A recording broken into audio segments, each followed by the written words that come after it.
खाटू वाले का नाम लेकर शुरू करते हैं आज का ब्लॉग। आज का जो ब्लॉग है भारत देश के राजस्थान राज्य के सीकर जिले में स्थित एक प्रसिद्ध गांव है जहां पर बाबा श्याम का विश्व विख्यात मंदिर है। ये मंदिर करीब 1000 साल पुराना है। 1720 में अभय सिंह जी द्वारा मंदिर का पुनर्निर्माण कराया गया था। इस मंदिर में भीम के पौत्र और घटोत्कच के तीनों पुत्र में से ज्येष्ठ पुत्र बर्बरिक के सिर की पूजा होती है, जबकि बर्बरिक के शरीर की पूजा हरियाणा के हिसार जिले के एक छोटे से गांव स्याड़वा में होती है।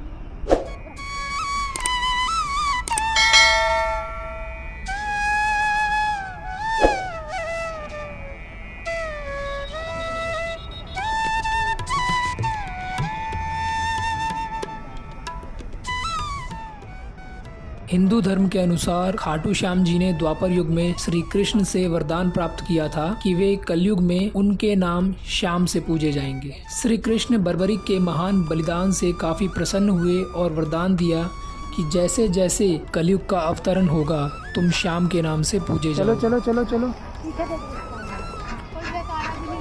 डुगू कहाँ जा रहा है?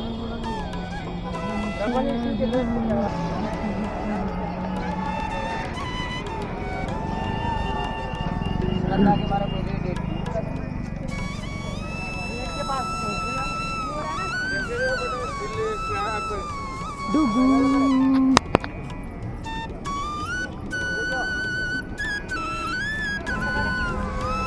ना अभी नहाए धोए है नहीं, अभी तिलक लगा के क्या फायदा।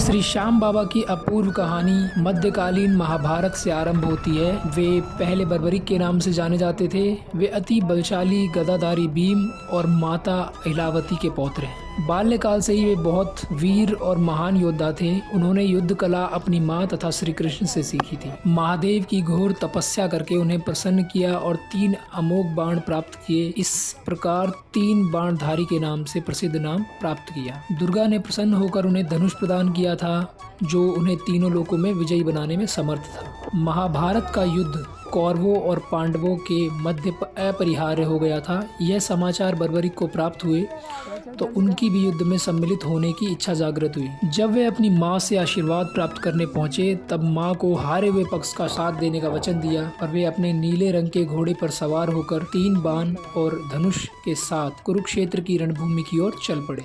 सर्वव्यापी श्री कृष्ण ने ब्राह्मण भेष धारण कर बर्बरिक का भेद जानने के लिए उन्हें रोका और उनकी बातों को सुनकर उनकी हंसी उड़ाई कि वे मात्र 3 बाण से युद्ध में सम्मिलित होने आए थे। ऐसा सुनकर बर्बरिक ने उत्तर दिया कि मात्र 1 बाण शत्रु सेना को परास्त करने के लिए पर्याप्त है और ऐसा करने के बाद बाण वापस तुणीर में ही आएगा। यदि तीनों बाणों का प्रयोग में लाया गया तो पूरे ब्रह्मांड का विनाश हो जाएगा। यह जानकर भगवान कृष्ण ने उन्हें चुनौती दी कि इस वृक्ष के सभी पत्तों को भेद कर दिखलाओ। वे दोनों पीपल के वृक्ष के नीचे खड़े थे। बर्बरिक ने उनकी चुनौती स्वीकार की और अपने तुनीर से 1 बाण निकाला और ईश्वर को स्मरण करते हुए बाण पेड़ के पत्तों की ओर चलाया। बाण ने क्षण भर में ही पेड़ की सभी पत्तों का भेद कर दिया और श्री कृष्ण के पैर के इर्द गिर्द चक्कर लगाने लगा, क्योंकि एक पत्ता उन्होंने अपने पैर के नीचे छुपा लिया था। बर्बरिक ने कहा कि आप अपने पैर को हटा लीजिए, अन्यथा ये बाण आपके पैर को भी भेद देगा।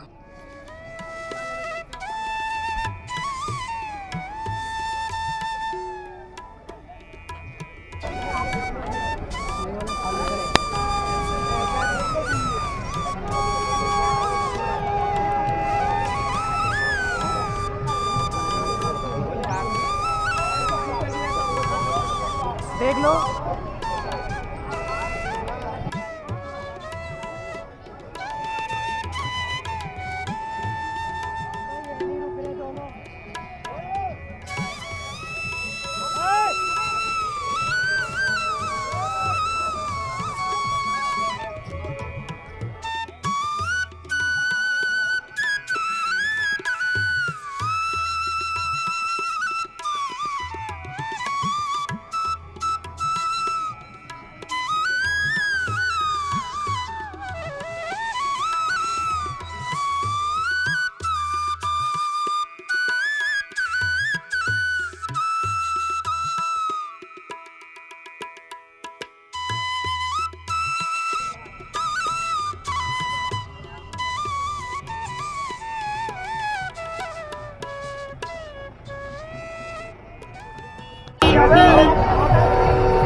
नो राधे राधे।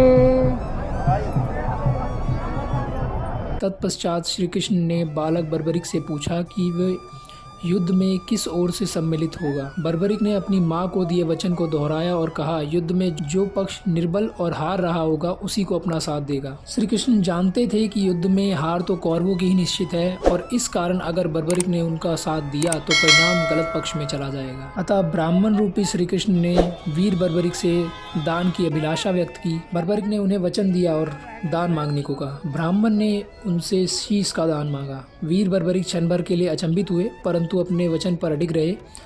वीर बर्बरिक बोले, एक साधारण ब्राह्मण इस तरह का दान कभी नहीं मांग सकता। अतः ब्राह्मण से अपने वास्तविक रूप से अवगत कराने की प्रार्थना की। ब्राह्मण रूपी श्री कृष्ण अपने वास्तविक रूप में आ गए।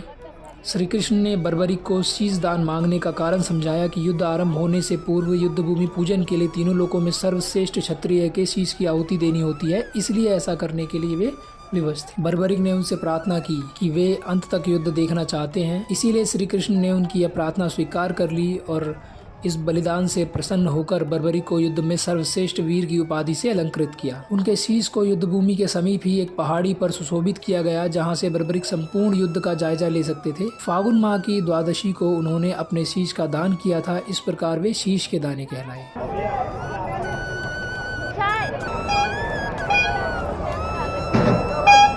मजा नहीं आ रहा, जयकारी नहीं।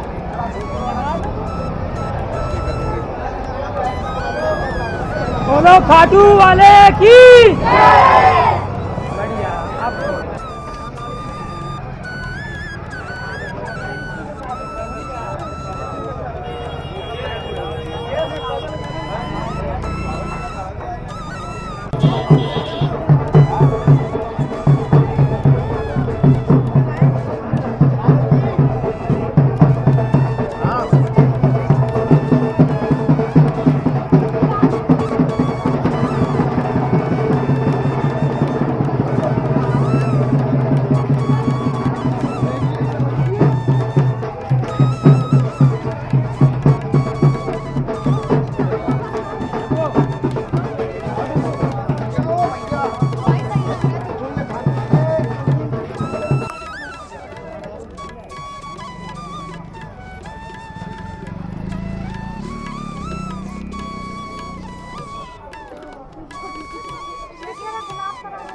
नहीं हाथ नहीं।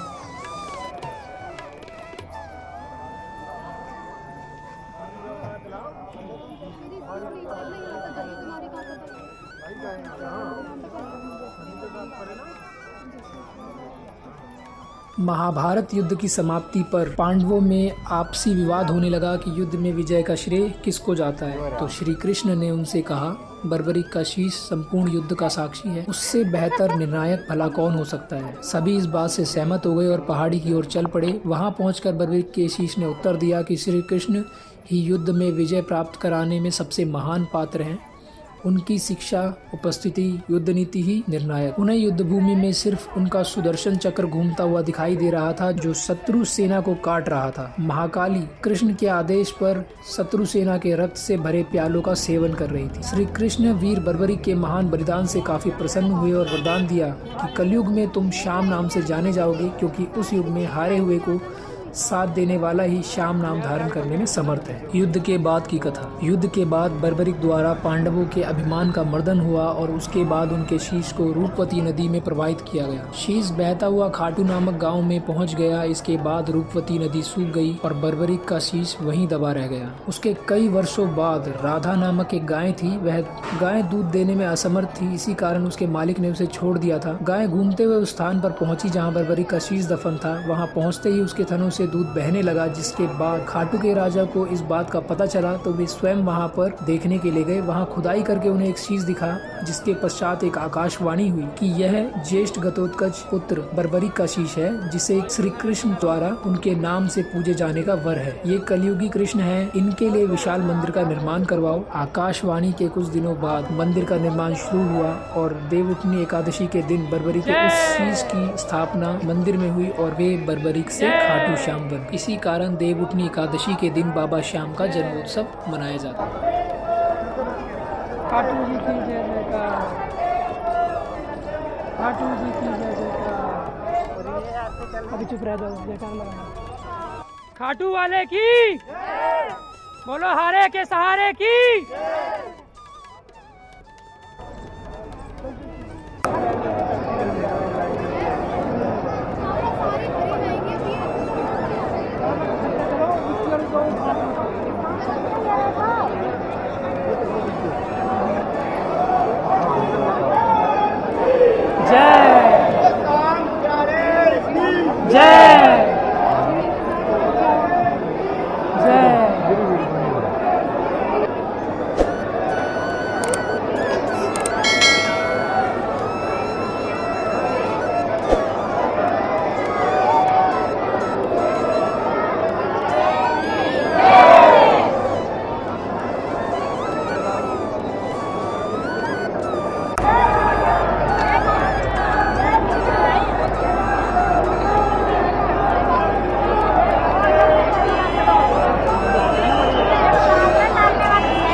बोलो खाटू नरेश की।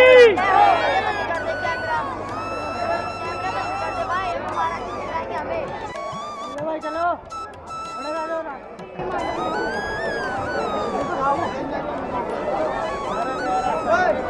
इस तरफ चलना पापा, इस तरफ।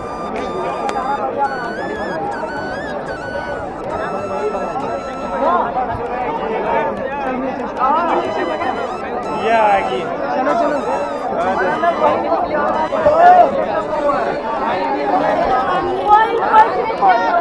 हाँ